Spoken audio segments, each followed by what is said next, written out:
গাট্টু বাট্টু, মোটু পাতলু, আর কি কি আছে?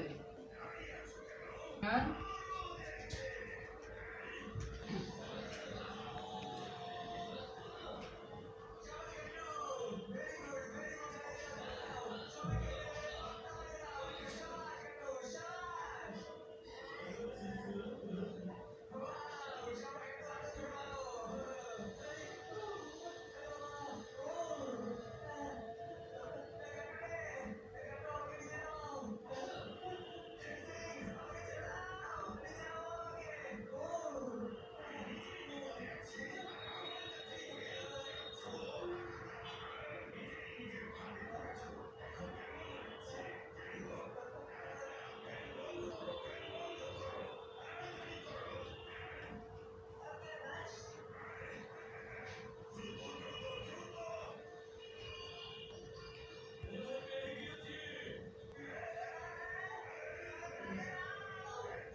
সবাই খুব ভালো থাকবেন, আমার এবং আমার পরিবারের জন্য দোয়া করবেন।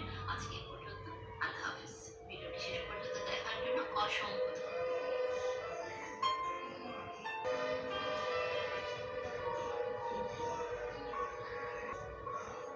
ব্যাটারটা কিন্তু খুব বেশি ঘনও হবে না, আবার একদম পাতলাও হবে না। আপনাদেরকে একটু দেখেই বুঝে নিতে হবে ব্যাটারের কনসিস্টেন্সিটা কেমন হবে। আমি তাই ভালোভাবে একটু আপনাদেরকে দেখিয়ে দিচ্ছি।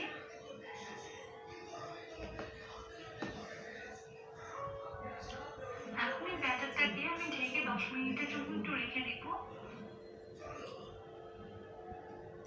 10 মিনিট পর ঢাকনাটা তুলে নিয়েছি। এখন এটাকে আবারও একটু ভালোভাবে নেড়ে চেড়ে নিতে হবে।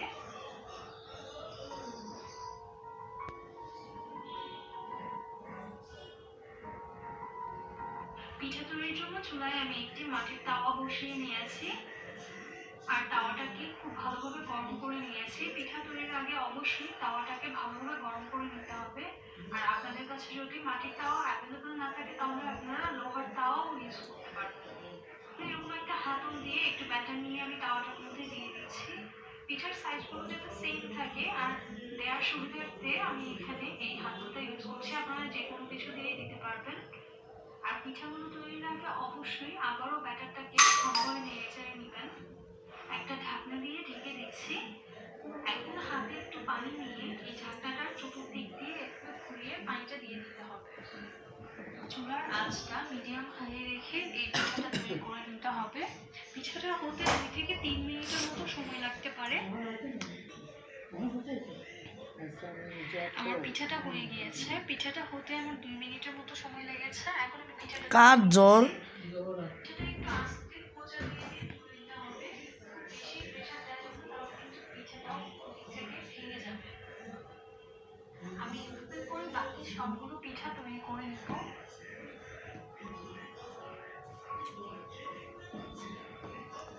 আমি সবগুলো চিতই পিঠা একইভাবে তৈরি করে নিয়েছি। আমি আশা করছি আমার আজকের রেসিপিটা আপনাদের ভালো লেগেছে। আমার রেসিপিগুলো যদি আপনাদের ভালো লেগে থাকে তাহলে যারা এখনো আমার চ্যানেলটি সাবস্ক্রাইব করেনি তারা আজই এভাবে করে নিলে আপনি খুব সহজেই এই পিঠাটা বানিয়ে ফেলতে পারবেন। এখন চুলার আঁচ বাড়িয়ে আমি সসটাকে ঠিক মতো গরম করে নিচ্ছি। সসটা যখন গরম হয়ে যাবে তখন আমি একটা বাটিতে একটু পানি আর তেল মিশিয়ে নিয়েছি। সেটা একটা টিস্যুতে ভিজিয়ে নিয়ে এই সাঁচের মধ্যে এইভাবে করে একটু রোলে দিচ্ছি। এতে করে পিঠাটা অনায়াসে ফুলে আসবে। তবে অনেক বেশি দিবেন না, একবার একটু দিয়ে তারপরে শুকনো কোনা দিয়ে এটাকে মুছে নিতে হবে। সসটা গরম হয়ে গিয়েছে। এখন আমি এর মধ্যে সেই পিঠার ব্যাটারটা ঢেলে দিচ্ছি। তবে সাঁচের মধ্যে পিঠার ব্যাটার দেওয়ার আগে অবশ্যই এটাকে ভালো মতো ফেটে নিয়ে তারপরে ঢালবেন। দেওয়া হয়ে গিয়েছে এবং ঝটপট আমি এটাকে ঢেকে দিচ্ছি এবং চুলার আঁচ মিডিয়াম করে অপেক্ষা করছি 3 থেকে 3.5 মিনিট। 3.5 মিনিট পর আমি ঢাকনাটা খুলে নিলাম। আলহামদুলিল্লাহ পিঠা খুব সুন্দরভাবে ফুলেছে। এবার আমি একটা ছুরির সাহায্যে এভাবে খোঁচা দিয়ে উঠিয়ে নিচ্ছি। এইভাবে খোঁচা দিয়ে উঠানো হয় বলে অনেক জায়গায় এই পিঠাকে কাঁচি খোঁচা পিঠাও বলা হয়ে থাকে। দেখুন কত সুন্দর এটা উঠে আসছে আর খুব সুন্দর কিন্তু এটা ফুলেওছে। ব্যাক সাইডটা আমি বেশি বার্ন করিনি, তবে আপনি আরেকটু সময় রাখলে কিন্তু এটা আরেকটু লালচে হয়ে যাবে। সবগুলো আমি তুলে নিচ্ছি একে একে। খুবই গরম, একটু সাবধানে এটাকে তুলতে হবে। দেখুন পিঠার ছাঁচের গায়ে এখন কিন্তু একটু সেই পিঠার ব্যাটারটা হালকা লেগে আছে। এরপরে যদি আমি না মুছে এটাকে দিই তাহলে আবার এটা লেগে যাবে, উঠাতে সমস্যা হবে।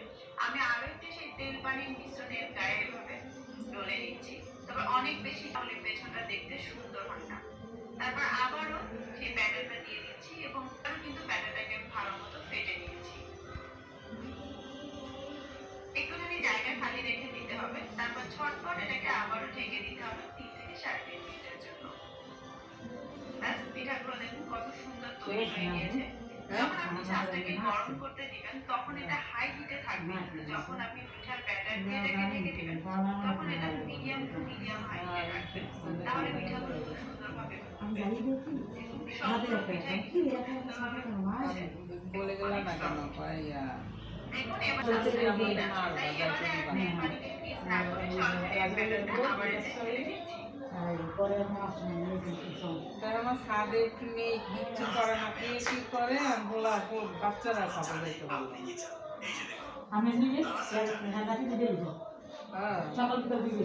আজকেও বলছে ওরা পাখি বাচ্চারা ছাদে যেতে পারবে না, বলছে কেন পড়ে যাবে যে না। আমার তো এর কথাই তো আমি চলি না, আমি তো চলি ওর বাপের কথা, কয়দিন বাদ দাও। মাশাআল্লাহ সবগুলো পিঠা সুন্দরভাবে ফুলেছে। আমি যে রেসিপি আজকে আপনাদের সঙ্গে শেয়ার করছি এভাবে পিঠা বানালে অবশ্যই আপনাদের পিঠা হবে। চালগুলোকে সারা রাত ভিজিয়ে রাখবেন, সারা রাত না হলে মিনিমাম 6 ঘন্টা এটাকে ভিজিয়ে রাখবেন। দেখছো কি সুন্দর, যেমন সুন্দর ফুলেছে। আমি গোলাইছি আজকে আর বানাবো ছিল হয়েছে। তোমার ভাইয়া ভিজানো পিঠা খাইতে চাইছে, শীত যাইতেছে না। হ্যাঁ বিজন ওই ভাই যে মা বিজন এইদিন বানাচ্ছি আপনারা একটা হয় না ফুলে না আর তোমার ইউটিউব দেখাই দিতে গেল। এটাও কিন্তু খুব সুন্দরভাবে তৈরি হয়েছে। চালের গুঁড়া সবচেয়ে ভালো হয় যে চাল দিতে, পাত্তা বানাতে বাচ্চা বাচ্চা হ্যাঁ হ্যাঁ আশা করছি আটলে সুন্দর হয়। আর আরেকটা হলো যে একটু ময়দা দিবা, ময়দা দিয়ে অনেক অল্প অল্প পানি দিয়ে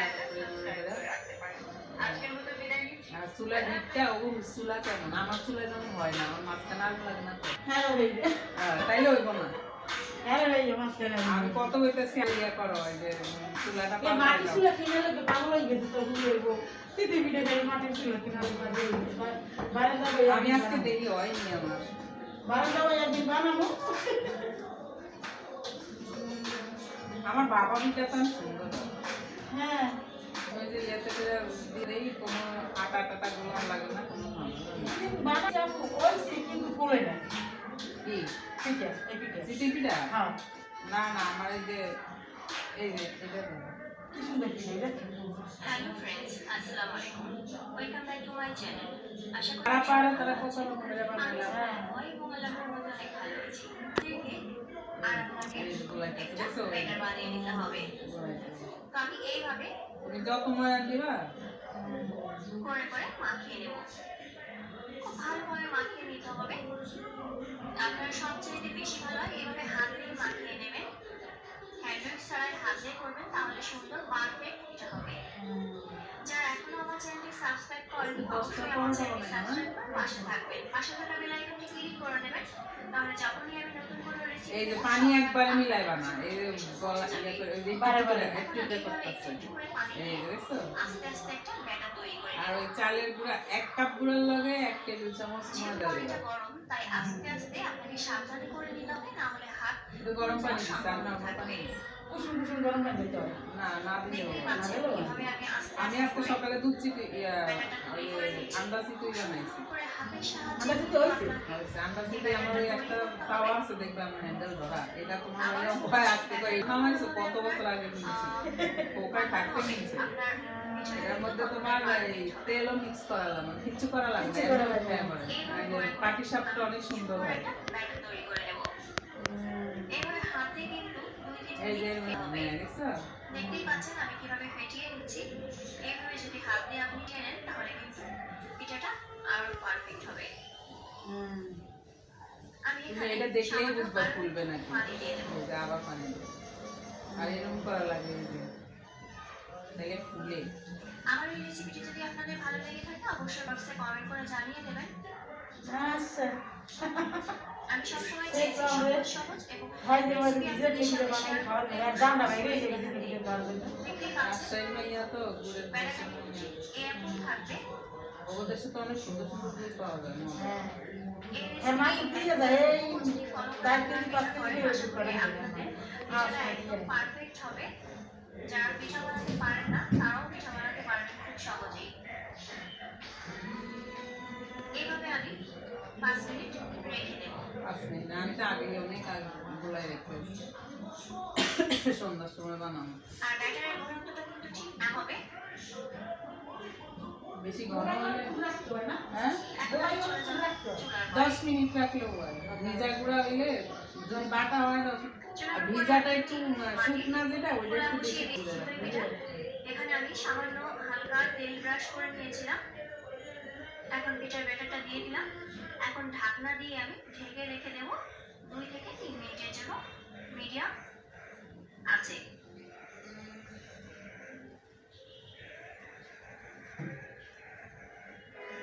লোতে দিয়ে রাখা যাবে না, মিডিয়াম আঁচে রেখে দিতে হবে। দেখতেই পাচ্ছেন 2 থেকে 3 মিনিটের ভিতরে কিন্তু পিঠাটা ফুলে কতটা বড় হয়ে গিয়েছে। পারফেক্ট একটা পিঠা হয়েছে। আমি আরো একটি পিঠা বানিয়ে আপনাদেরকে দেখিয়ে দিচ্ছি। আর খুব সহজেই কিন্তু উঠিয়ে গিয়েছে। আমি একটা জালির উপরে সামান্য একটু তেল নিয়ে সেটাকে একটু মুছে দিলাম।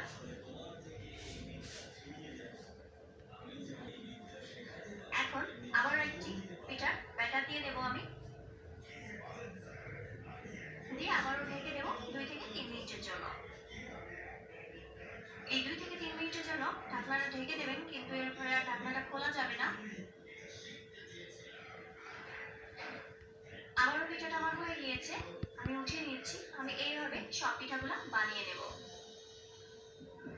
কেমন সুন্দর মাটির তাওয়ায় বানাইছে। আমার মতোই তো তাওয়াটা। হ্যাঁ। আমি যে কিনছি একটা।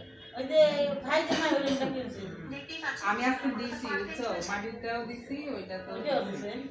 মাটিরটার ওই যে দেওয়া হয় না, মাস্টার দেওয়া হয় না। হয় না। দেখতেই পাচ্ছেন পিঠাগুলো কতটা পারফেক্ট হয়েছে। আসলে আজকের এই পিঠার রেসিপিটি আপনাদের ভালো লেগেছে। আর যদি ভালো লেগে থাকে অবশ্যই এই রেসিপিটি একবার হলেও আপনারা ট্রাই করবেন। আপনি গুল্লা দেখো। আর যারা এখনো আমার চ্যানেলটি সাবস্ক্রাইব করেনি অবশ্যই সাবস্ক্রাইব করে পাশে থাকবেন। সারাদিনে আপনাকে স্বাগত আর আমি স্বাগত। আমরা গাছ নিয়ে যেমন আলোচনা করি, আজকে একটা গাছের ফল নিয়ে আলোচনা করব, যে ফল খেতে আমরা খুব ভালোবাসি এবং খুব সহজেই খাওয়া যায়।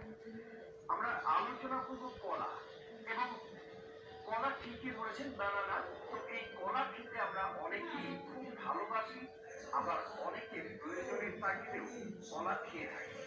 তবে স্বাভাবিকভাবেই বলা যায় যে কলা খাওয়ার পর কেবলমাত্র বাদ যায় কলার খোসা, এবং সেটি আমরা সচেতনভাবে রাস্তার উপরে এই খোসা না ফেলে কোনো নিরাপদ জায়গায় আমরা ছুঁড়ে ফেলে দিই এই খোসায়।